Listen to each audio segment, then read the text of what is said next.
कुषाण वंश। क्लियर होगी। और उन्होंने एक जो था संवत चलाया था, उसका नाम क्या था? शक संवत। कब चलाया था वो? ईस्वी में। किसने चलाया था ये?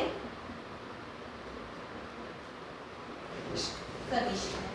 क्लियर होगी। अब हम पढ़ेंगे आज गुप्त वंश। क्लियर होगी।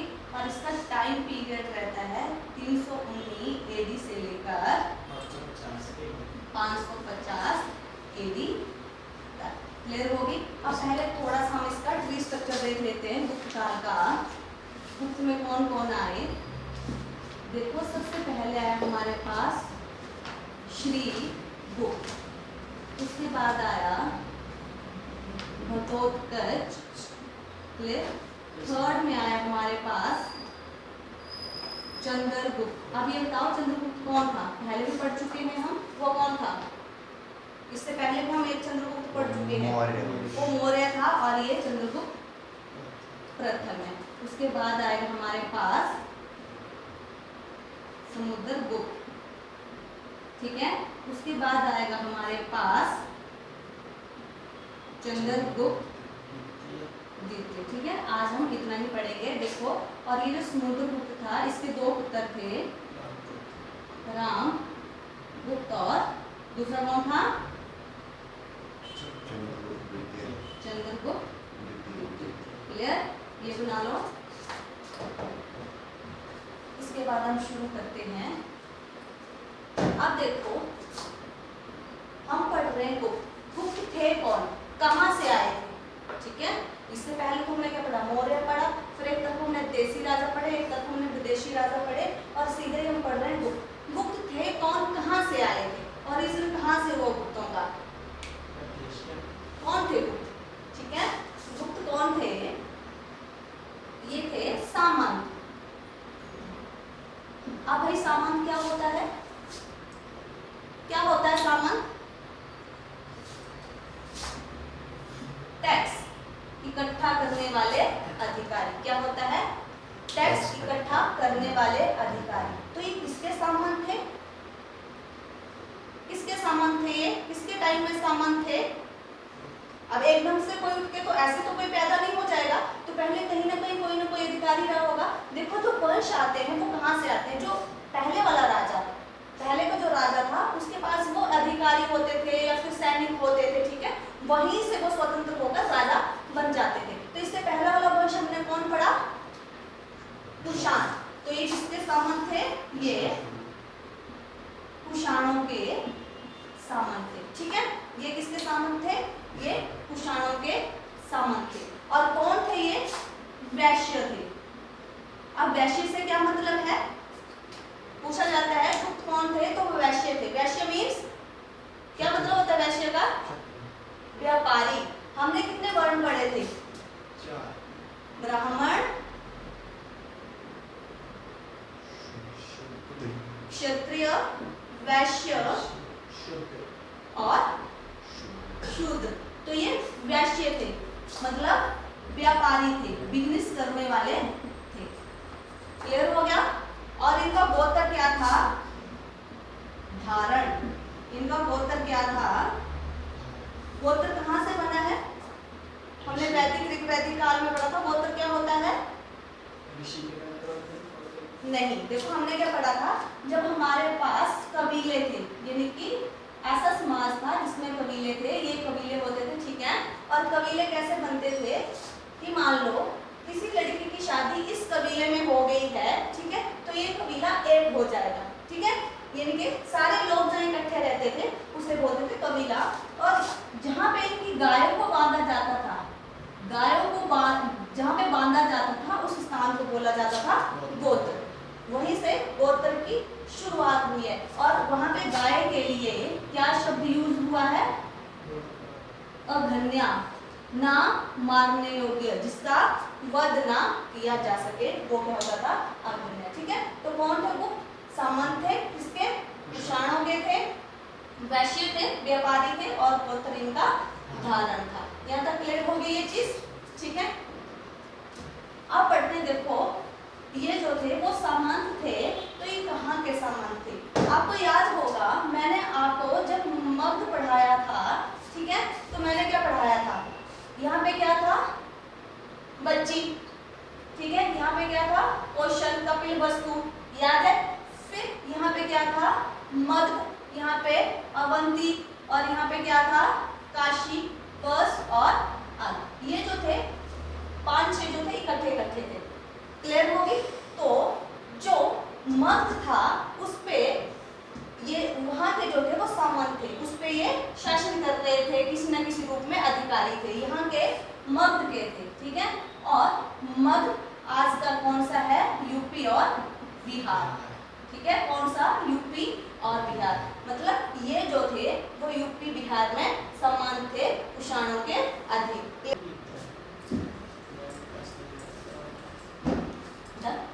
ठीक है, तो गुप्त जो थे वो मगध यानी यूपी बिहार में क्या थे, सामंत, ठीक है।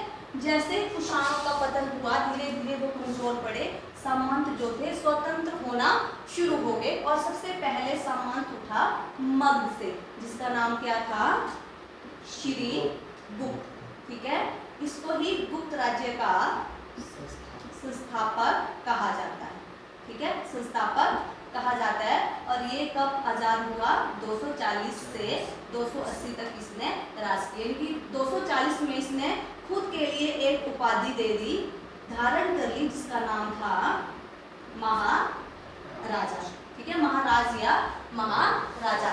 उस टाइम पे सामंतों को ही महाराजा बोल दिया जाता था। क्लियर होगी? तो उसने उपाधि धारण कर ली महाराजा, ठीक है। और इसने 240 से 280 एडी तक जो था वो शासन किया। अब उसके बाद इसका पुत्र आया, जिसका नाम था घटोत्कच, ठीक है। अब इसका शासन काल रहा है 280 से 319, या कहीं पे 320 भी लिखा है, लेकिन देखो आप ज्यादा 19 के साथ जाना, क्यों? क्योंकि 319 में क्या हुआ था, 319 में एक संवत की शुरुआत हुई थी, जिसका नाम क्या था, गुप्त संवत। क्लियर? वो आगे वाले जो राजा है चंद्रगुप्त प्रथम, उन्होंने करी थी, ठीक है। तो अगर दोनों ही ऑप्शन आ जाते हैं तो आप 319 टिक करके आओगे। क्लियर होगी ये चीज? अब देखो इसने भी उपाधि धारण कर ली महाराजा की, ठीक है, महाराजा की उपाधि धारण कर ली, ठीक है। अब देखो जो हमारी बुक्स हैं वो इन दो राजाओं के बारे में बहुत कम बताती हैं, कहीं पे ज्यादा इनका साक्ष्य नहीं मिला कि ऐसा भी कोई था। सीधे बोला जाता है कि गुप्त जो वंश का संस्थापक, वास्तविक संस्थापक चंद्रगुप्त प्रथम था, ठीक है। लेकिन फिर भी कहीं ना कहीं हमें छोटे छोटे चीजें मिली हुई है इनके बारे में। तो ये कहाँ से पता लगता है कि ये भी राजा रहे थे, इन्होंने इस वंश की स्थापना करी थी, ठीक है। तो एक है हमारा पुना अभिलेख, ठीक है, पुना अभिलेख। इस अभिलेख में इन दोनों राजाओं के बारे में पता चलता है। क्लियर होगी? अब ये पुना अभिलेख लिखवाया किसने था? ये लिखवाया था प्रभावती ने। कौन थी प्रभावती? बताओ, किसकी बेटी थी प्रभावती? किसकी बेटी थी? चंद्रगुप्त द्वितीय की, ठीक है। और यहाँ पे ये जो हमारे राजा हैं इनको क्या बोला गया है? आदि राज, ठीक है, यानी कि श्री गुप्त को इस अभिलेख में आदि राज बोला गया है। क्लियर होगी ये चीज? अब अगला जो राजा है उसके बारे में पढ़ते हैं, वो है हमारा चंद्रगुप्त प्रथम। क्लियर होगी? अब ये कब राजा बना? ये राजा बना 319 में, या फिर कहीं पे 320 में। क्लियर होगी? अब ये कहाँ तक रहा? 335 एडी तक। क्लियर होगी? अब जब ये सिंहासन पर बैठा तो उसने क्या किया? गुप्त संवत शुरू किया, ठीक है। और वो 319 या 320 20 AD। क्लियर होगी? अभी तक हमने 3 संबंध पढ़ लिए हैं। सबसे पहले हमने कौन सा संबंध पढ़ा था? विक्रम संबंध, ठीक है। ये कब शुरू हुआ था? 57 AD या BC? 57 AD या BC? BC। याद है जो हमारे शक आए थे वो 5 शाखाओं में बैठे थे, अफगानिस्तान, तक्षशिला, नालंदा, मालवा और अगला कौन था? है नहीं याद, मत पढ़ो, ठीक है।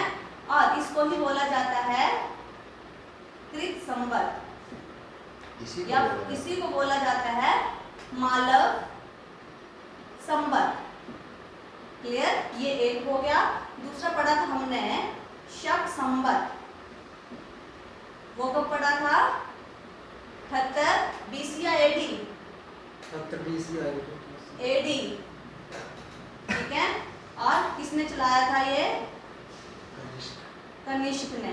क्लियर? और तीसरा पढ़ रहे हैं हम गुप्त संबंध, जो किसने चलाया था? चंद्रगुप्त प्रथम ने।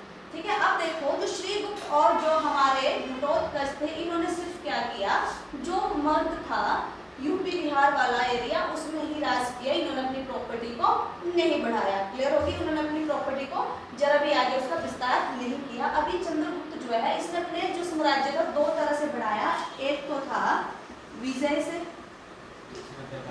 दूसरा वैवाहिक संबंध से। ठीक है, ठीक है। तो इसमें इसके अलावा कौन कौन विजय करी? इलाहाबाद, जिसको आज क्या बोलते हैं, और एक तिरहत या तिरुहत। ठीक है। और अब ठीक है, क्या क्या विजय करी इसने? देखो पहले वालों के पास क्या क्या था, इन दोनों के पास सिर्फ यूपी और बिहार था। ठीक है। अब देखो चंद्रगुप्त मौर्य ने इलाहाबाद पे भी आक्रमण करके उसे अपने साम्राज्य में मिला लिया, अब्ध को भी मिला लिया और तिरहत को भी मिला लिया, तिरुहत को भी मिला लिया। ठीक है। दूसरा वैवाहिक संबंध, इसने लिच्छवी राजकुमारी जिसका नाम था कुमार देवी से विवाह किया। अब ये लिच्छवी कहाँ के थे? कहाँ पे थे ये लिच्छवी? हमने मर्द पढ़ लिया पूरा, लिच्छवी कहाँ पे थे? कहाँ पे थे ये लिच्छवी? बज्जी सुना था? बज्जी जो महाजनपद था वो जो था 8 गणराज्यों का समूह था, उसमें से लिच्छवी भी एक थे। ये बहुत ही पावरफुल थे, शक्तिशाली थे। याद है ना जब अजात शत्रु ने महात्मा बुद्ध से पूछा कि मुझे बज्जी पे अटैक करना है, क्या मैं बज्जी पे अटैक कैसे करूं? तो महात्मा बुद्ध ने क्या बोला था? 8 गणराज्य थे ना, उनको मिलकर गणराज्य मीन्स वो अपना नेता खुद चुनते। जैसे हम आज क्या है, गणराज्य है, भारत एक गणराज्य है, गणतंत्र है। ठीक है। तो अपना नेता खुद चुनते थे उस टाइम में भी। तो महात्मा बुद्ध ने बोला कि क्या जो बज्जी है जिसमें जो 8 गणराज्य उसमें एकता है? तो उसने बोला हाँ उनमें एकता है। तो उसने बोला कि कभी भी अटैक मत करना, क्योंकि जो इकट्ठे होते हैं उसमें क्या होती है? पावर होती है, वो शक्तिशाली होते हैं। तो उन्होंने बोला उनके ऊपर अटैक मत करना, पर उसमें विभेद करवाओ। विभेद मीन्स उसमें काला करवाओ, उनको पहले अलग अलग करो, सेपरेट करो, फिर अटैक करना। और अजातशत्रु ने वैसे ही किया था, तभी बज्जी जो था गणराज्य उसको तोड़ा था, महाजनपद को उन्होंने तोड़ा था। क्लियर हो गया? तो वहां पे लिच्छवी थे, उनकी राजकुमारी थी कुमार देवी। ठीक है। तो क्वेश्चन आता है कि चंद्रगुप्त प्रथम की बीवी का क्या नाम था, पत्नी का क्या नाम था? तो क्या नाम था? कुमार देवी। क्लियर होगी? और इन्होंने क्या किया, अपनी विजय जो थी उसके बाद एक उपाधि धारण करी, जिसका नाम क्या था? क्या था जिसका नाम?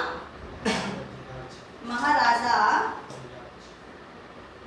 धीराज। इसका मतलब क्या होता है? महाराजा धीराज। देखो ये दो जो थे इनकी उपाधि क्या थी? महाराजा। महाराजा इक्वल टू सम्मान ही होता था, लेकिन इसने उपाधि धारण करी महाराजा धीराज। इसका मतलब क्या होता है? राजाओं का राजा, राजाओं का राजा। ठीक है। King of Kings. ठीक है। King of Kings. तो पूछा जाता है, देखो धारण करी इसको किसी ने दी नहीं है, ठीक है। तो यहाँ से क्वेश्चन बन जाता है कि महाराजा धीराज की उपाधि किसने धारण करी थी, तो चंद्रगुप्त प्रथम ने। क्लियर होगी, ठीक है। अगला जो है राजा, उसको पढ़ते हैं। ये इंपॉर्टेंट है जो अगले वाला है। कौन है अगले वाला? समुद्रगुप्त। क्लियर होगी। और इसका टाइम पीरियड क्या है? 335 AD से 375 AD। 375 एडी। क्लियर होगी। और ये किसका बेटा है? चंद्रगुप्त और कुमार देवी का। किसका बेटा है ये? चंद्रगुप्त चंद्रगुप्त प्रथम प्रथम प्लस कुमार देवी, कुमार देवी का बेटा है। क्लियर। और इसने अपनी माँ का जो है वो, या फिर नाना का जो है वो नाम साथ में जोड़ा है। और वो खुद को क्या बोलता था? लिच्छवी दोहित्र। दोहित्र क्या होता है? तो ही तो मार। दोहित्र क्या होता है? नाती, यानी कि बेटी का बेटा। मीन्स जैसे आप अपनी नानी के क्या हुए? दोहित्र, ठीक है। नानी के क्या हुए? दोहित्र, यानी कि बेटी का बेटा। तो इसने अपने नाम के आगे क्या लिखवाया था? लिच्छवी दोहित्र, ठीक है। लिच्छवी दोहित्र। अब ये बहुत ही प्रतापी राजा था, ठीक है। और इसने क्या किया? आर्यव्रत के 9 राज्यों को विजय किया। आर्यव्रत कहाँ का? ऊपर वाला, उत्तरी भारत के, उसको बोला जाता है आर्यव्रत। कौन कौन से थे? जितने भी यहाँ पे राजा जो थे उनको पूरा विजय कर लिया। और दक्षिणाव्रत के इसने 12 राज्यों पर विजय प्राप्त करी, ठीक है। और विजय प्राप्त करने के बाद इसने क्या किया? देखो, आप किसी चीज को लिखवाते नहीं हो तो कुछ टाइम बाद वो चीज जो है वो भूल जाती है, ठीक है। मीन्स आप नोट्स में बनाओगे, कुछ टाइम बाद आपको नोट्स भूल जाएंगे। अब देखो, इसने विजय करी, ठीक है। अगर इन विजयों को भी लिखवाता नहीं तो हम याद भी नहीं रखते, आज पढ़ते भी नहीं, पढ़ाते भी नहीं। तो इसने क्या किया? एक तो सबसे पहले इसने अश्वमेध यज्ञ करवाया, ठीक है, अपनी विजय के बाद। दूसरा, उसने एक लेख लिखवाया, ठीक है। कौन सा लेख था वो?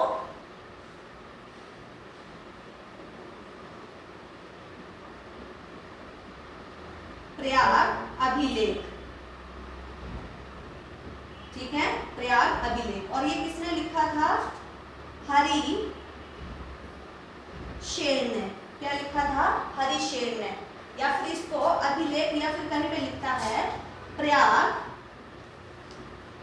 प्रशस्ति। प्रशस्ति क्या होता है? क्या मतलब होता है प्रशस्ति का? प्रयाग प्रशस्ति। इसको बुक्स में भी लिखा मिलता है प्रयाग प्रशस्ति। प्रशस्ति मीन्स किसी की प्रशंसा में लिखा गया है, ठीक है। किसी की सराहना की गई है, ठीक है, उसके काम को सराहा गया है, ठीक है। क्लियर होगी ये चीज।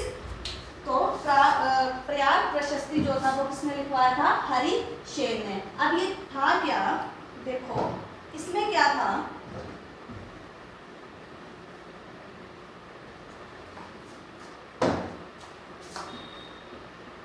प्रयाग प्रशस्ति किसने लिखवाया था? ये हरिशेन, ठीक है। अब हरिशेन कौन था? उसके दरबार में कवि था। क्लियर होगी। हरिशेन उसके दरबार में एक कवि था। और जो उसने अभिलेख लिखवाया है, बेसिकली वो अभिलेख जो उसने स्तंभ था ना, जो स्तंभ, देखो स्तंभ लेख है ये, स्तंभ पर लिखा गया है। तो इसमें टोटल कितनी लाइनें हैं? 33 लाइनें हैं। क्लियर होगी। कितनी लाइनें हैं? 33 लाइनें हैं। और ये अभिलेख किस भाषा में है? संस्कृत में। इससे पहले कहाँ संस्कृत में अभिलेख मिला था हमें? रुद्रसेन ने कहाँ पे लिखवाया था? पढ़ा ना? रुद्रसेन ने लिखवाया था, मत पढ़ो। क्लियर। इसमें 33 लाइनें हैं और ये संस्कृत में, ठीक है। अब ये जो अभिलेख, ये जो स्तंभ है, ये पहले कहाँ पे था? कौशाम्बी, ठीक है। अशोक के टाइम ये जो स्तंभ था वो कहाँ पे था? कौशाम्बी में था। किसकी राजधानी थी कौशाम्बी? मत पढ़ो, कोई बात नहीं बच्चे, टेस्ट जब होगा। कौशाम्बी से हरिसेन इसको कहाँ पे लाया? प्रयाग में। ठीक है, अब इसमें जो है वो पहले की जो 2-3 लाइनें हैं वो अशोक के बारे में पूछ लिया जाता कि जो प्रयाग प्रशस्ति है उसमें किस किस राजा के बारे में बताया गया है। तो पहले की 3-4 लाइनें जो है वो अशोक से संबंधित हैं। ठीक है, और उसके बाद जो लाइनें हैं वो किससे संबंधित है? चंद्रगुप्त से, सॉरी समुद्रगुप्त से। क्लियर होगी? फिर कुछ एक बाद की लाइनें जो है वो जहांगीर से संबंधित हैं, जहांगीर से संबंधित है। और फिर लास्ट में 1-2 लाइनें जो हैं वो बीरबल से संबंधित भी हैं। क्लियर होगी? तो हमने 4 लोगों के नाम पढ़े। सबसे पहले ये जो स्तंभ है जिसको हम कहाँ ले आए थे? प्रयाग। ठीक है, उसमें पहले 3-4 लाइनें अशोक के बारे में है क्योंकि अशोक ने स्तंभ लिखवाने शुरू करे थे। उसके बाद इसमें समुद्रगुप्त के बारे में, उसके बाद जहांगीर के बारे में, फिर थोड़ा सा जो है वो इसके बारे में है, बीरबल के बारे में। क्लियर होगी ये चीज? अब देखो इसकी जो बीजें हैं, 9 राजा इसके आर्यावर्त के थे और प्लस 12 जो थे वो दक्षिणावर्त के थे। इसके बारे में यहाँ पे वर्णन किया गया है। इसी प्रयाग प्रशस्ति में लिखा गया है इसको लिच्छवी दोहित्र। ठीक है, लिच्छवियों का दोहित्र। यहीं पे इसके पूर्वजों का नाम लिखा गया। इसके पूर्वज कौन थे? समुद्रगुप्त के कौन थे इसके पूर्वज? श्रीगुप्त, घटोत्कच, चंद्रगुप्त प्रथम इसके पूर्वज थे ना। किसका पोता था ये? चंद्रगुप्त प्रथम का तो बेटा था। पोता किसका हुआ? घटोत्कच का।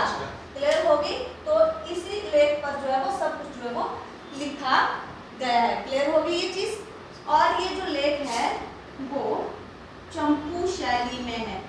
मैं पहले बता चुकी हूँ चंपू शैली क्या होती है। ये अभिलेख जो है वो चंपू शैली में है। क्या होती है चंपू शैली? गद्य प्लस पद्य में। ठीक है, जैसे गद्य मीन्स गद्य हम जो लिखते थे, जो पैराग्राफ लिखते हैं, और पद्य मीन्स कविता की फॉर्म में है। ठीक है, गद्य प्लस पद्य जो जहाँ पे दोनों शैलियाँ मिक्स होती हैं उसे बोलते हैं हम चंपू शैली। क्लियर होगी? और जब समुद्रगुप्त ने इन जो क्षेत्र थे जब इनको विजिट किया तो उसे क्या बोला गया? भारत का नेपोलियन। क्या बोला जाता है इसको? भारत का नेपोलियन। क्लियर होगी? भारत का नेपोलियन। और उसने जो सिक्के चलाए ना, ठीक है, उस पे चंद्रगुप्त प्रथम प्लस कुमार देवी की जो थी वो आकृति उकेरी गई। ठीक है, आप ये चेक कर सकते हो, गूगल विकिपीडिया पे जाना, वहां पे बताया गया है ये सारा का सारा जो सिक्के हैं। ठीक है, वहां पे इनकी चंद्रगुप्त प्रथम प्लस कुमार देवी जो थी इनकी आकृतियां हैं इसके सिक्के पर। ठीक है, और उसके बाद इसके दरबार में वसुबंधु नाम का एक बौद्ध भिक्षु भी रहा करता था। मीन्स इन्होंने हिंदू धर्म को तो बढ़ाया, इन्होंने बौद्ध धर्म को भी बढ़ाया। दूसरा ये जो था वो राजकवि नाम से कविताएं भी लिखता था। इसको संगीत में भी रुचि थी। फोन बंद कर दो। संगीत में भी रुचि थी। ठीक है, और दूसरा इसको सिक्कों पर जो है वो बीना बजाते हुए दर्शाया गया है। इनकी इसके सिक्के 2 तरह के हैं। एक पे इसके जो पिता है और जो माता है उनकी आकृति है, और दूसरा क्या है, इसको बीना बजाते हुए बताया गया है। और ये राजकवि था, इस नाम से ये कविताएं भी लिखा करता था। क्लियर होगी इसके बारे में इतनी चीज? अब क्वेश्चन आता है, देखो जो बेसिक पढ़ रहे हैं यहाँ पे उनके लिए क्वेश्चन बनता है, क्या इसकी समुद्रगुप्त की तुलना नेपोलियन से करना उचित है या नहीं? ठीक है, तो उचित है या नहीं? नहीं, क्योंकि नेपोलियन युद्ध हारा था, लेकिन जीते थे। ये एक भी नहीं आ रहा था। नेपोलियन हारा था लेकिन ये नहीं आ रहा था। नेपोलियन ने यूरोप की मैक्सिमम कंट्रियों में विजय कर दी लेकिन रूस वगैरह से वो हारा था। तो इसने जितने भी युद्ध जीते थे, ये तो इसमें जो हमें लिखे मिलते हैं, छोटे छोटे साक्ष्य हमें और मिलते हैं, जैसे जंगली जातियां थी उनको जीता, ठीक है। फिर और बहुत सारे ऐसे छोटे मोटे यहाँ पे साइड पे, पश्चिमी साइड पे और भी जो वंशज पल रहे थे उनको भी उन्होंने जीता। तो उन्होंने कोई भी युद्ध हारा नहीं था, लेकिन इसने जो थे वो युद्ध हारे थे, इसलिए इसकी तुलना इससे नहीं करनी चाहिए थी, लेकिन हुई। क्लियर होगी। उसके बाद हम चलते हैं, अगला राजा कौन था हमारा? देखो अब जो ये हमारा समुद्रगुप्त है, इसके दो बेटे हुए, ठीक है। एक का नाम क्या था? रामगुप्त, ठीक है, और दूसरे का नाम क्या है? चंद्रगुप्त। अब देखो हमें जो है इसका टाइम पीरियड मिलता है 335 से कितना मिलता है? 300 पक्का? 412 16वें क्लास में 375 से कितना मिलता है? 412 केडी, ठीक है। और कहीं पे मिलता है 380 से 412 केडी। क्लियर होगी ये चीज। अब देखो तो ये भी राजा बना था, तो इसका टाइम पीरियड क्या था? देखो 375 से 380 एडी। इसके बारे में बहुत ही कम हमें जो है जानकारी मिलती है, लेकिन इसने जो अभिलेख लिखवाए उसमें मिलता है कि यहाँ पे पश्चिमी में जो थे वो शक रहा करते थे, ठीक है। और शक राजा का और रामगुप्त का, जब ये रामगुप्त गद्दी पे बैठा तो शक राजा के साथ इसका युद्ध हुआ और ये युद्ध हार गया। और उन्होंने एक जो संधि की, उस संधि में क्या था कि जो रामगुप्त की जो पत्नी थी वो उसे संधि के तौर पे कहाँ देनी थी? शकों को देनी थी, जिसका नाम क्या था? ध्रुव देवी, ठीक है। ये कौन है? ये समुद्रगुप्त की वाइफ है। मैंने आपको बताया था जब मैं ये वाला निशान लगाऊं तो ये शादी का है। देखो रामगुप्त और शकों का जब युद्ध हुआ, ठीक है, तो रामगुप्त हार गया। अपने वाइफ समुद्रगुप्त कहाँ? यहाँ से तो उठाई है, क्या हो आपने गया? उठाया है पर बोल रहा समुद्रगुप्त, ठीक है। रामगुप्त और शकों का युद्ध हुआ जिसमें रामगुप्त जो था वो हार गया और एक संधि हुई और संधि के अनुसार इसने अपनी जो पत्नी थी वो किसको दे दी? शकों को दे दी।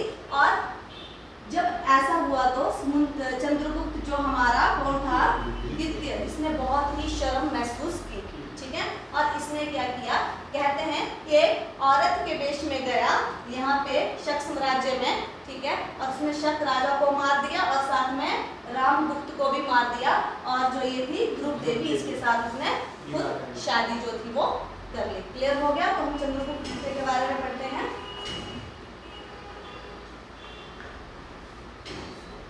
काफी है या और पढ़ना?